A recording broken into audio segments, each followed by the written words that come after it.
So this is hopefully going to be one of the last days at camp. The man called and he told the lady he'd be back in 2 or 3 days. The same lady, she looks down at me while she's got the phone to her ear and she says, "Oh, he can hear your voice. He's so happy. He's jumping all around." I was sitting there with a scowl on my face.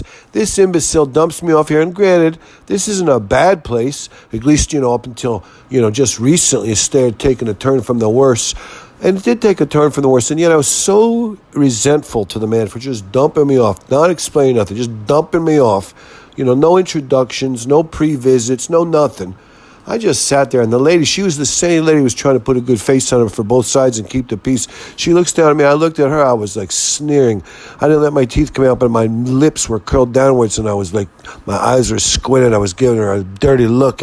And she says, "Oh, he's so happy. He hears your voice. Oh, he knows it's you. He's jumping all around." And the man couldn't care less. I could hear him on the other side going, "What? That's not like him. Wow, that seems strange. Whatever. Okay, well, tell you what, lady. I'll bring you a few extra dollars. Don't worry about it." And he hangs up. Well, I turn over my shoulder almost as if I'm in a movie, and there's the St. Bernard. And a funny thing is, like, a look of normalcy or calm has come across his face. He doesn't have that dim-witted dunce. He should be sitting in the corner with a dunce cap on his head. Look, he looks a little bit more, cohesion. He kind of saunters up to me and says, "Hey, buddy, I hear you're getting out pretty soon, huh?" I never even heard that St. Bernard talk like this. I say, "So yeah, it sounds like it, whatever, we'll see." He says, "The Fuhrer, the big German guy, he wants to see you." I said, "What do you mean, the Fuhrer? That's kind of a dirty, disgusting word. The Fuhrer, it's reminiscent of one of those crazy World War II people. Why you say the Fuhrer like that?" He goes, "It's his nickname, because he'll gouge out your throat and he'll spit it over the fence. And then we'll bury your corpse where you dug all those holes for me to take a crap." Ooh, a chill went through me when the St. Bernard talked like that. I was like, oh, St. Bernard was faking. He's not really like a Lenny. He was faking the whole time. So I got to go here and talk to this stupid-ass German shepherd who thinks he's like the Fuhrer. I was like, jeepers creepers, this is all I got to put up with. So I go on back there, and it kind of lead me into a recess I had never even seen in this little dingy house. I was like, wow, it doesn't even make any, it doesn't even make any sense, okay?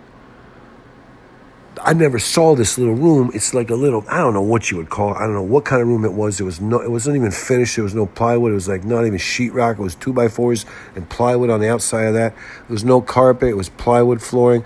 There was some fluorescent lights. They bring me in this room, and the German shepherd gets right into it. He says, "Hey, let me tell you something, my friend. The dog.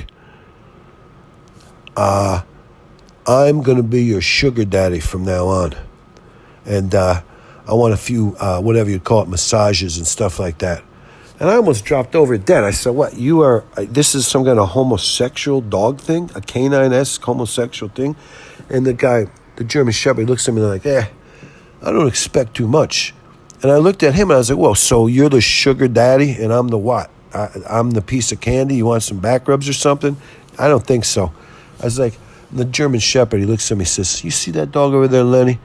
He'll chew you up and spit you out, and I will rip your throat right out of your hide, your esophagus and your larynx, and I'll fling them over the fence. I've done it before." Well, right then I shit. A big wad of shit, like if I was a horse, dropped out of my ass. 2 or 3 big turds plopped. Those two guys busted out laughing so hard, and I took that opportunity to run towards the sainted lady.